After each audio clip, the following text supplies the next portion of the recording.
दवाई खाते हो? अरे बोलिए ना, दवाई खाते हो? अच्छा, कितनी खाते हो?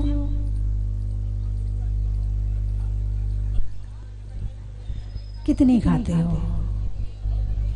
जितनी जरूरत हो उतनी खाते हो, या उससे कम खाते हो, या उससे ज्यादा खाते हो? उससे कम वाले तो मिल जाएंगे, ज्यादा वाले नहीं मिलेंगे। अच्छा, ऐसे खाते हो क्या? अरे वो दवाई बहुत टेस्टी है, बहुत अच्छी, उसको तो मैं जरूर खाऊंगा, रोज खाऊंगा उसको, तो बहुत टेस्टी दवाई है। ऐसा कोई दवाई खाता है क्या? तो दवाई कितनी खाई जाती है? जितनी जरूरत हो। ठीक है। आप लोग पूजा करते हो? अरे बोलिए ना, पूजा करते हो, उसमें नैवेद्य चढ़ाते हो, क्या बोलते हो उसमें? क्षुधा रोग विनाशनाय नैवेद्यम निर्वपामिति। कौन सा रोग? कौन सा रोग? क्षुधा रोग। क्षुधा यानी भूख। भूख एक रोग है। क्या? भूख एक रोग है और भोजन एक दवाई है। क्या कहा? भूख एक रोग है और भोजन एक दवाई है। तो दवाई कितनी खाई जाती है जी? यदि आपने पूजा करी है, यदि आप भगवान महावीर की बातों पर श्रद्धान करते हैं, यदि आप भगवान महावीर को मानते हैं, यदि उनकी आज्ञा मानते हैं, तो इतना तो मानना पड़ेगा कि क्षुधा रोग विनाशनाय, कि भूख एक रोग है और भोजन एक दवाई है। मानते हो कि नहीं मानते? पहले तो ये पक्का करो। दवाई की बात तो बाद में करूंगी, पहले तो मानने की बात कर लूं कि आपने इस बात को माना कि नहीं माना कि क्षुधा एक रोग है। मान लिया? क्षुधा एक रोग है और भोजन एक दवाई है। अब दवाई कितनी खानी चाहिए? यानी भोजन कितना करना चाहिए? कोई दवाई ऐसी होती है जो दिन में एक बार खाई जाती है, कोई दवाई ऐसी होती है जो दिन में 2 बार खाई जाती है, कोई दवाई ऐसी होती है जो दिन में 3 बार खाई जाती है, और मेरे ख्याल से 3 बार से ज्यादा कोई दवाई नहीं खाई जाती है। बोलिए हाँ या ना। कोई डॉक्टर ऐसा नहीं होगा कि 5 बार खाना, 7 बार खाना, नहीं, 3 बार से ज्यादा कोई डॉक्टर दवाई नहीं देता है, कम से कम 3 बार की देता है। और भोजन कितनी बार करते हो? और उसके बाद फिर वो पानी मानी कितनी बार चलता रहता है? बड़ी जल्दी उंगली दिखा दी, 2 बार। उसके बाद फल भी चलते होंगे, नाश्ता भी चलता होगा, और भी पता नहीं क्या क्या चलता रहता है पूरे दिन, हैं? तो जो भोग भूमि ये धरती में पहले काल में भोग भूमि थी, तो वहां 3 दिन में एक बार खाते थे। और कितना खाते थे? हर्र बहेड़ा आंवला। तो पहले काल के लोग 3 दिन में एक बार खाते थे। और हर्र जानते ना? हरड़ वो जो गैस में खाई जाती है, काली काली, है ना? वो इतना भोजन 3 दिन में एक बार करते थे, आपके कैप्सूल के समान। 3 दिन में एक बार खाते थे और 3 दिन के लिए छुट्टी हो जाती थी। ठीक है। फिर दूसरे काल में थोड़ा और समय घटा तो 2 दिन में एक बार खाते थे। कितने दिन में? 2 दिन में एक बार, बहेड़ा के बराबर। बहेड़ा होता है, उससे बड़ा होता है थोड़ा सा। फिर तीसरे काल में आंवला के बराबर, आंवला तो देखा है ना, आंवला के बराबर 1 दिन में एक बार खाते थे। फिर चतुर्थ काल में 1 दिन में 2 बार खाते थे। और ये कौन सा काल चल रहा है?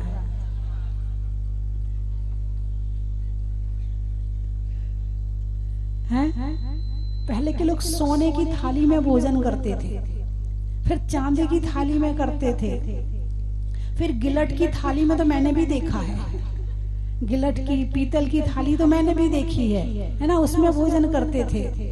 उसके बाद आई लोहे की थाली, क्या नाम बदल दिया?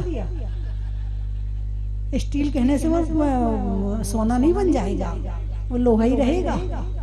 हैं? फिर और निकृष्ट काल आया, और निकृष्ट काल आया तो प्लास्टिक में खाने लगे। फिर और निकृष्ट काल आया तो लोग कागज में खाने लगे।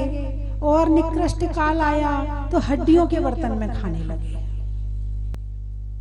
चीनी नहीं, बोन चाइना नाम का एक अलग से बर्तन आता, नाम उसका बोन चाइना। बोन यानी हड्डी। पढ़े लिखे हो तो आपको पता होगा बोन का मतलब हड्डी होती है। और स्पष्ट बोल कर देते हैं, वो आपके साथ धोखा नहीं कर रहे हैं, वो कह के दे रहे हैं कि बोन चाइना। बोन चाइना का मतलब ये नहीं कि चाइना की हड्डियां हैं। हड्डियां चाइना की नहीं है, हड्डियां तो यहाँ के गाय भैंसों की है। और टेक्निक जो है वो चाइना की है, हल्के होते हैं। और लोग अब उसको अपने घर के बाहर वाले कमरे में सजा के रखते हैं। बोन चाइना के बर्तन है हमारे कोई भी आता ना तो हम उसी में खाना खिलाते हैं। अरे बोलिए ना, ऐसा कौन सा घर है जिस घर में बोन चाइना के बर्तन नहीं है? हाथ उठाकर बताओ। तुम्हारी बहू लाई हो, शायद तुम्हें पता ना हो। घर में जाके चेक कर लेना पहले, फिर हाथ उठाना। नहीं है, वास्तव में नहीं है। चलो फिर तो सावर के लोग बहुत अच्छे हैं। अरे मुझे बताना है, आजू बाजू वालों को नहीं बताना है। बोन यानी हड्डी। यदि आप किसी के घर मृत्यु पर जाते हो तो आकर के नहाते हो? बोलिए हाँ या ना। आकर के नहाना पड़ता, किसी के साथ शमशान घाट चले जाओ तो आकर नहाना पड़ता है। और बोन चाइना की बोन की हड्डियों के बर्तन में भोजन करते हो, तुम क्या शुद्ध हो? भोजन ही तो करना है, हाथ में रख के खाओगे तो भी चल जाएगा, पेट ही तो भरना है। अरे खिलाना ही है अपने मेहमानों को तो चांदी के बर्तन में खिलाओ। और चांदी, और तुम ये सोचो कि बोन चाइना के बर्तन कोई सस्ते आते हो? नहीं, बहुत महंगे आते हैं। उसमें थोड़ा सा पैसा और लगाओ तो चांदी के बर्तन आ जाएंगे। और चांदी के बर्तन में 100 साल तक खाओ और फिर वापिस करने जाओ।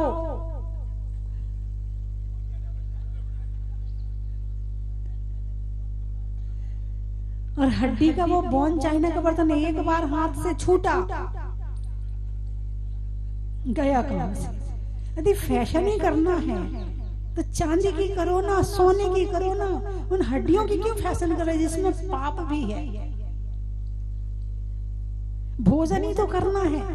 यदि पीतल की थाली में भी खा लोगे तो पेट कुछ नहीं कहेगा। यदि आप स्टील की भी थाली में खा लोगे तो भी पेट कुछ नहीं कहेगा। खाना ही तो है, और खाना तो हाथ से है, सीधे तो मुझसे उठा के तो खाते नहीं हो। हाँ, बोन चाइना के कप आते हैं, उस कप में चाय जरूर चुस्की लेते हो, और चाय के साथ साथ हड्डी की चुस्की ले लेते हो। और ज्यादातर शादियों में लोग डिमांड करते हैं बोन चाइना के बर्तन होने चाहिए। बेचारा वो टेंट वाला भी वही बर्तन रखता है, और प्लेट टूट जाए तो फिर तुमसे पैसे भी लेता है। तो बात चल रही है क्षुधा रोग विनाशनाय। स्वस्थ रहने के लिए कितना खाना जरूरी है? ज्यादा खाना जरूरी है या सीमित खाना जरूरी है? मैं कम नहीं कह रही, कम खाने को नहीं कह रही हूँ, सीमित। ज्यादा खाना और सीमित खाना दोनों में अंतर है?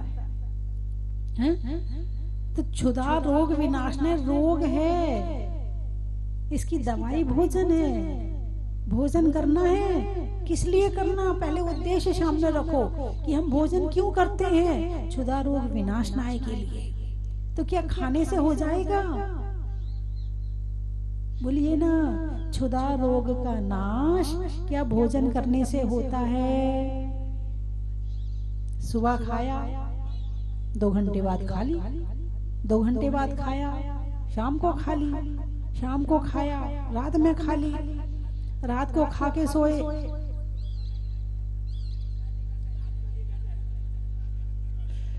अच्छा एक बात बताओ, आपने रात में गाड़ी में पेट्रोल डाला और उसे गैरेज में खड़ी कर दी, ठीक है, पेट्रोल सुबह कितना मिलेगा? बोलिए ना, पेट्रोल सुबह कितना मिलेगा?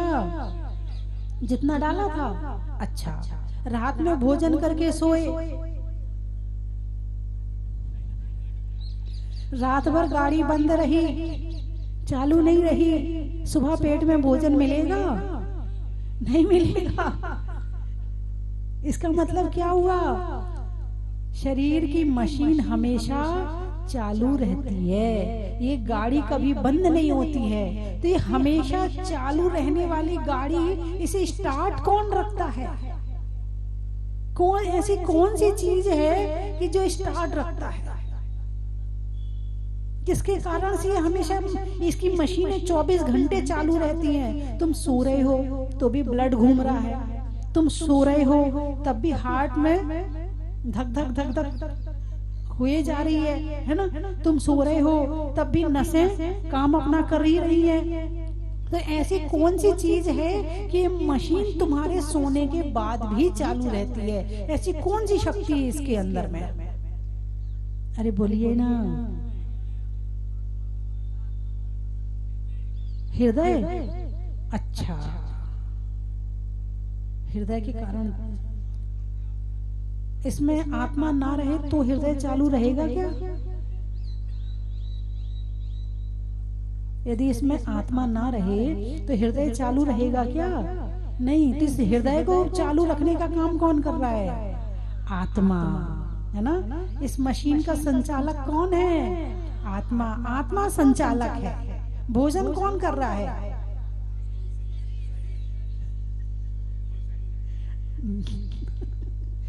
अच्छा बताओ, आप कह रहे शरीर भोजन करता है, तो इस आत्मा के निकलने के बाद मुर्दे को भी खाना चाहिए।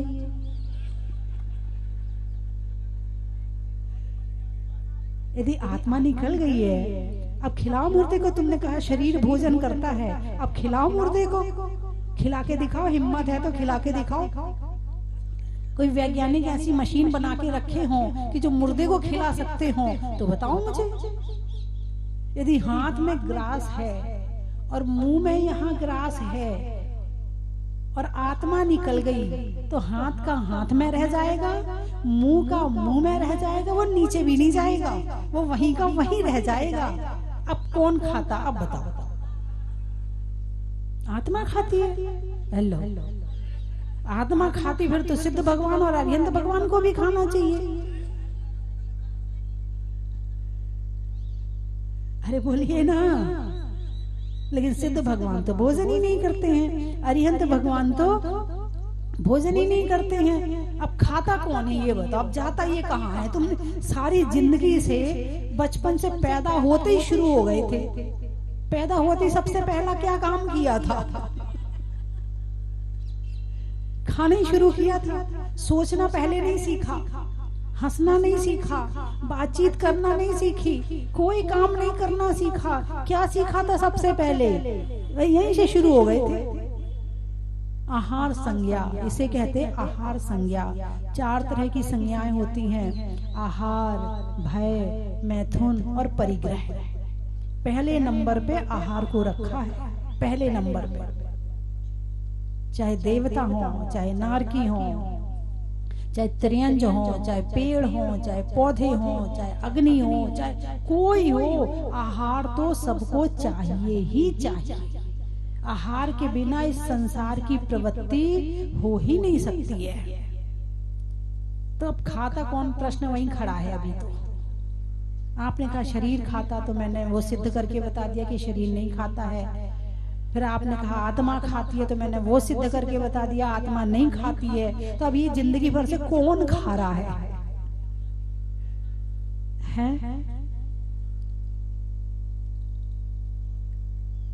आत्मा और शरीर को जोड़े हुए कर्म है।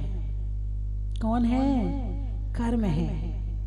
और जब ये दोनों मिलते हैं तो इस शरीर को रखने के लिए भोजन की आवश्यकता होती है ना? नारकी खाते हैं क्या?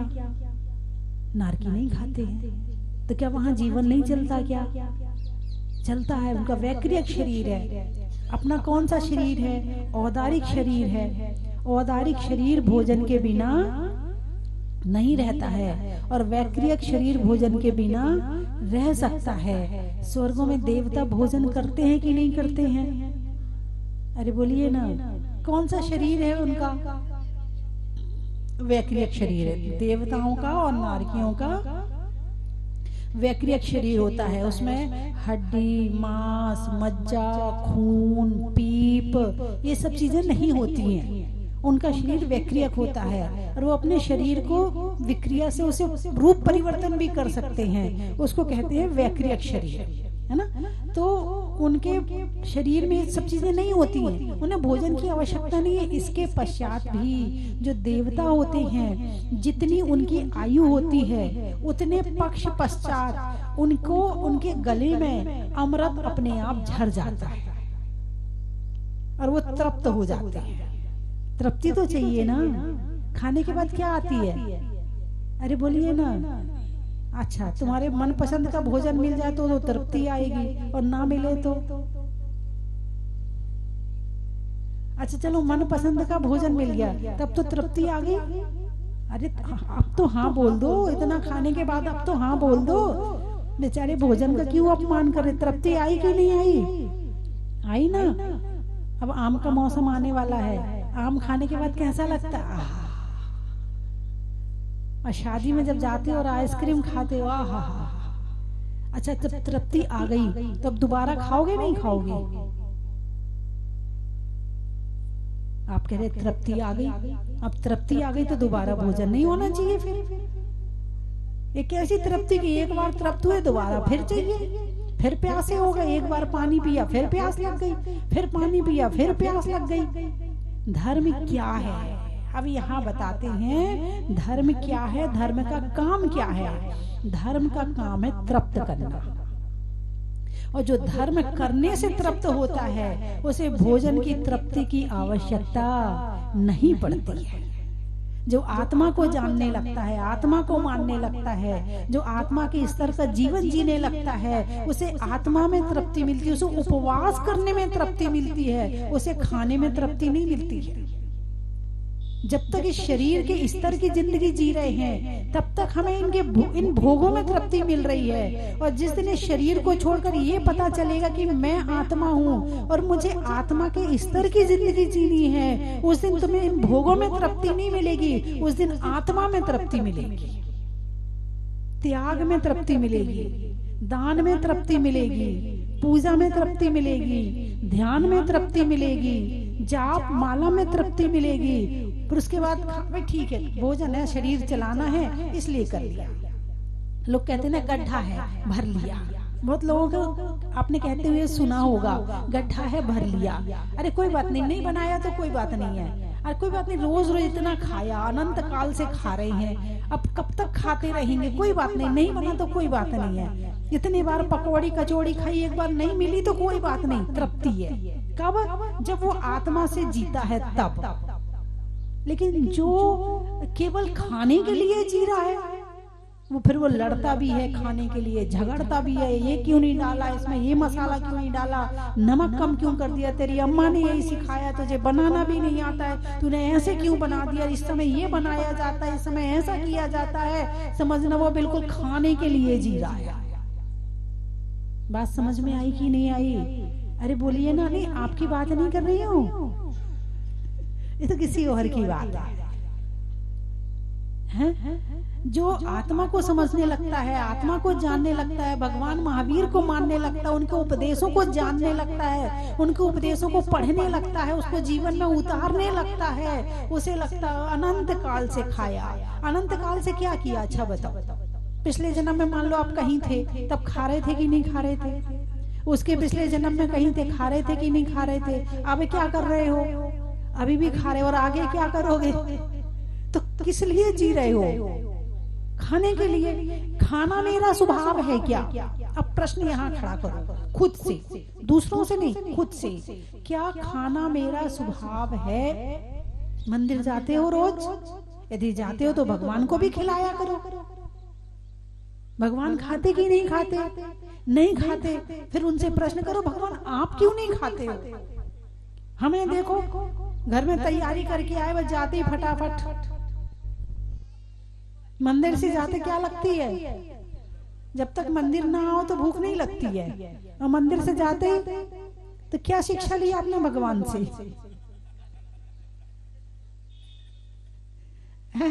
भगवान से आपने क्या शिक्षा ली? जो नहीं खाने वाले हैं उनके दर्शन करने के बाद आपको भूख लगी,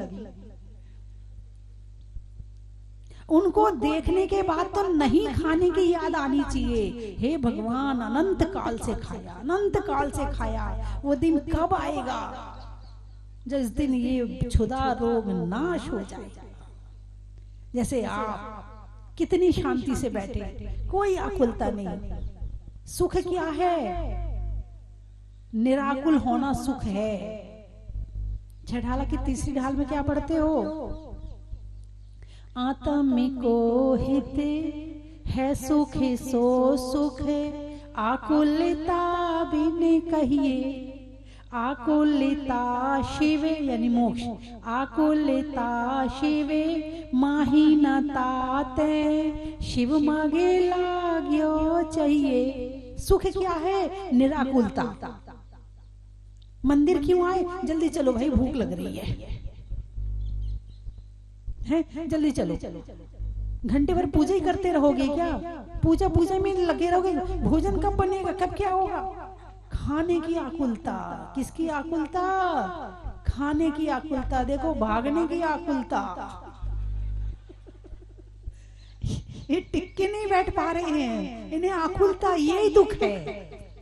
दुख ये नहीं है कि पड़ोसी कैसा है, दुख ये नहीं है कि सास कैसी है, दुख ये नहीं है कि बहू कैसी है, दुख ये नहीं है कि पति कैसा है, दुख ये नहीं है कि तुम्हारे पास में धन है कि नहीं है, दुख ये है कि उसके कारण से आकुलता है।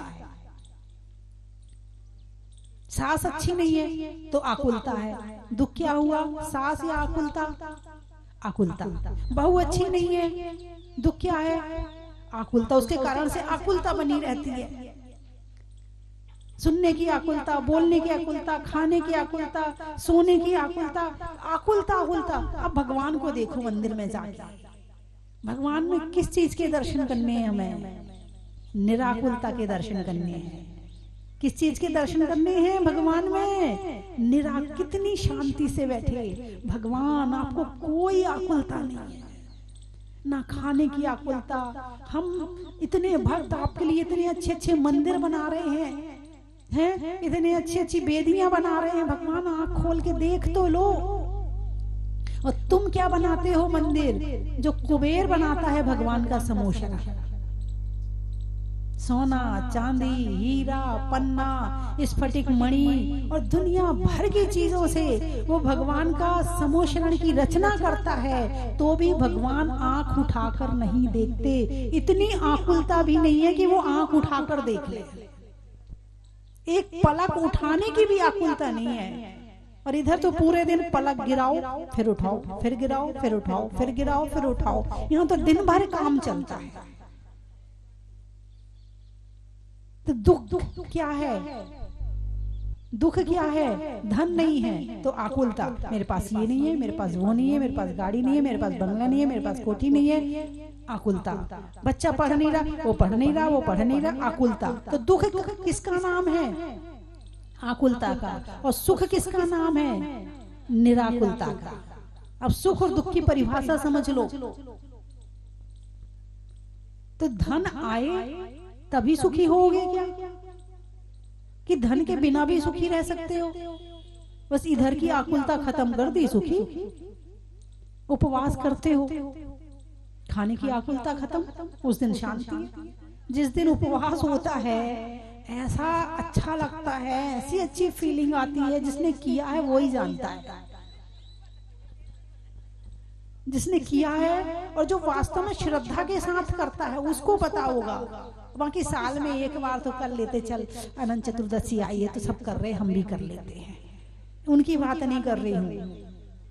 जो हर चतुर्दशी करते हैं या व्रत आदि करते हैं, नमोकार मंत्र के व्रत करते हैं या कुछ और व्रत करते हैं, उनकी बात कर रही हूँ। कि जिस दिन उनका व्रत होता है ऐसी तसल्ली रहती है, चल आज तो भोजन करने ही नहीं है, आराम से पूजा करो बैठ के, आज तो आराम से ना बाजार जाना, ना लड़ना, ना झगड़ना, ना गुस्सा करना, कुछ नहीं करना। आज तो कोई आकुलता नहीं, आज तो मेरा उपवास है। आज मेरा नहीं है, लेकिन जिस दिन होता है उस दिन ऐसी अच्छी फीलिंग आती है, ऐसी अच्छी फीलिंग आती है। तो जो फीलिंग है ना, ये जो फीलिंग है निराकुलता की, इसका नाम सुख है। सुख की परिभाषा समझो। सबसे पहले सुख है क्या? सुख खाने में है या खाने की आकुलता में है? भाई जो मिल गया ठीक है भाई, कम से कम तुम बना के खिला तो रही हो। अन्य गतियों में तो इस मोहल्ले से उस मोहल्ले घूमते थे खाने के लिए, तो भी नहीं मिलता था। कम से कम तुम शांति से बना के दे तो रही हो खाने के लिए। कोई बात नहीं, जो भी बना दिया ठीक है। आकुलता रहित खाया, मगर आकुलता रहित। खाना अलग बात है और आकुलता रहित होकर खाना अलग बात है। मौन से खाना यानी आकुलता रहित होकर खाना। तो खाना एक दवाई है, भोजन एक, बोलिए ना, दवाई है। और भूख एक रोग है, क्षुधा रोग विनाशनाय। मानोगे कि नहीं मानोगे, मैंने कल कहा था, देखो ये जो करेले का जूस क्या है, दवाई है कि नहीं है? दवाई है ना। उससे बहुत सारे अंदर की बीमारियां खत्म हो जाती, करेले के जूस या नीम के जूस से। होती कि नहीं होती? तो अभी जो 3 दिन का प्रोग्राम है उस दिन उसमें रखवा दूं।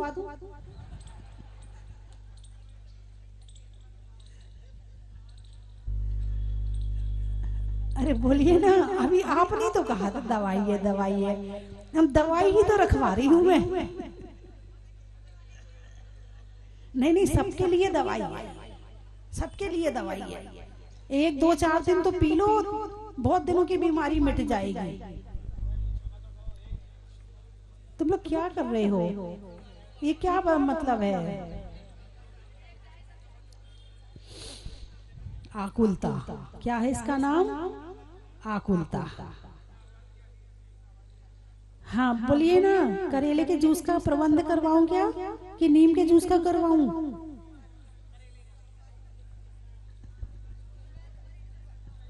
आप कहोगे माता जी ऐसी पंगत तो कभी कभी होती है और आप उसको भी कड़वा कर रही हो।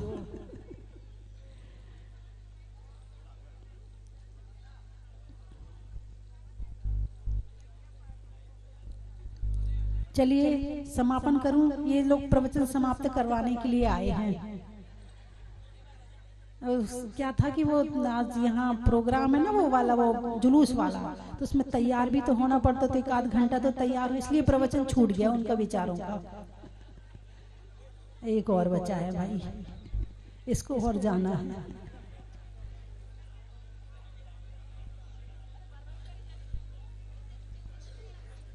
इन दो को पकड़े रहना, बिल्कुल बांधो इन्हें।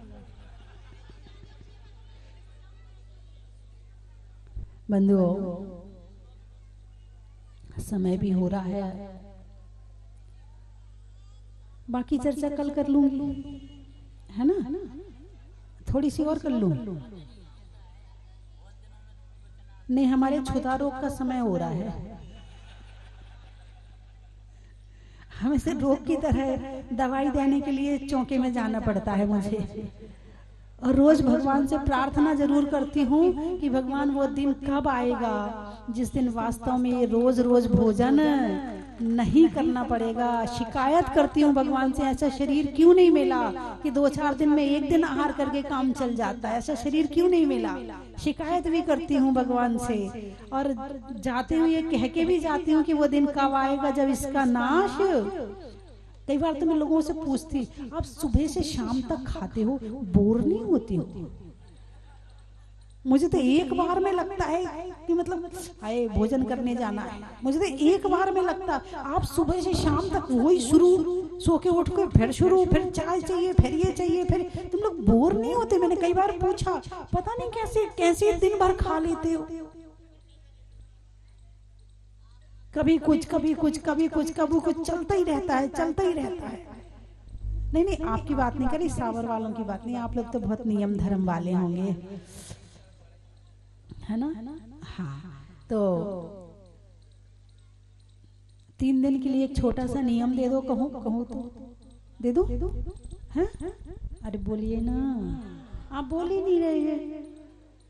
देखो आपकी फोटो आ रही है टीवी में, आप बोल के दिखाओ जल्दी से, दे दो। कौन कौन ले रहा है वो हाथ उठाकर बताओ। नहीं, कठिन नहीं दूंगी, ये तो मुझे पता है, आप जितना पालन कर पाओगे उतनी दूंगी, मुझे पता है। कुछ लोग बहुत नियम से डरते हैं। हाँ, अब उठाइए हाथ। अब बड़ा छोटा सा नियम है, आप उठाओ हाथ तो भी दे दिया, और नहीं उठाओ तो भी दे दिया। हाँ, नियम है थाली में जूठा नहीं छोड़ना। ये 3 दिन का नियम है, 3 दिन प्रोग्राम चलेगा। ये 3 दिन का नियम है, थाली में जूठा नहीं छोड़ना। इसके पश्चात यदि घर के लिए भी ले सको तो और अच्छी बात है, उतना ही लो थाली में, व्यर्थ न जाए नाली में। भोजन तो चलो ठीक, अब उसके बाद में पानी भी व्यर्थ नहीं बहाना चाहिए। घी बनाया जा सकता है मगर पानी नहीं बनाया जा सकता है, इसलिए पानी भी व्यर्थ में नहीं बहाना चाहिए। ठीक है, चलिए मैं 3 चीजें बोलूंगी, आपको कहना बड़ा ही महत्व है।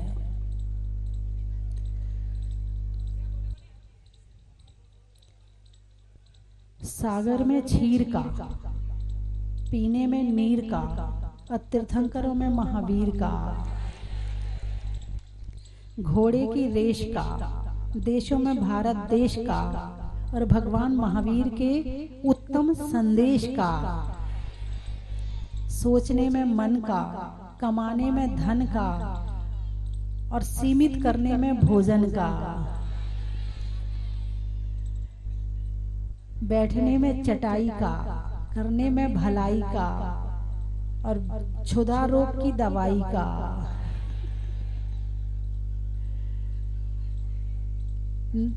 मनुष्यों के पता का, नहीं होने में खता का, और होने में निराकुलता का। अनाज में दाने का, इनाम में पाने का, और 3 दिन तक रोज प्रोग्राम में आने का। शरीर में कान का, रहने में मकान का, और विराजमान करने में भगवान का। खेत में धान का, शादी में पान का, और होने वाले आज याग मंडल विधान का। बस दवाइयों में डाबर का, दवाइयों में डाबर का, प्रभु के दर का, और प्रोग्राम होने में सावर का। रोटी में घी का, गर्मी में शिकंजी का, और माताजियों में सरस्वती का। तब हम सब माता जी को निवेदन करेंगे, और माता जी की त्याग, तपस्या और विहार, सबसे अच्छी चीज विहार। एक दिन में 25 किलोमीटर,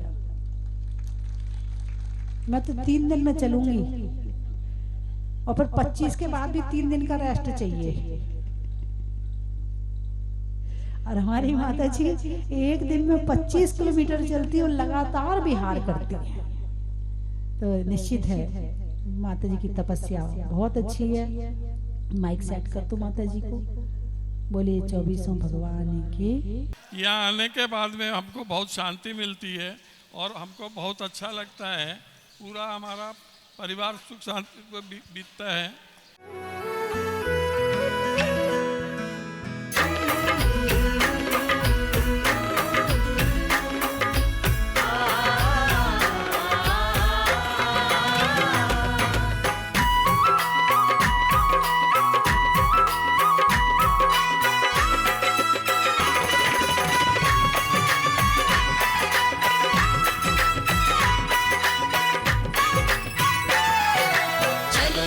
कंचन की थाल को सजाओ रे आज, रत्नों की थाल को भर लाओ रे आज।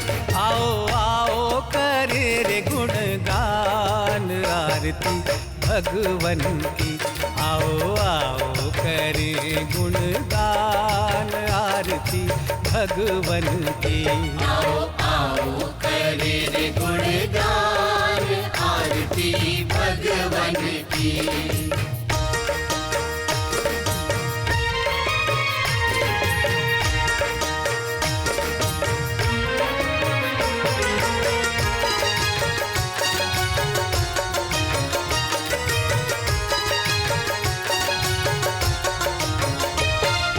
पिता सुमित्र के राज दुलारे, माँ पद्मा जी के नैनों के तारे। पिता सुमित्र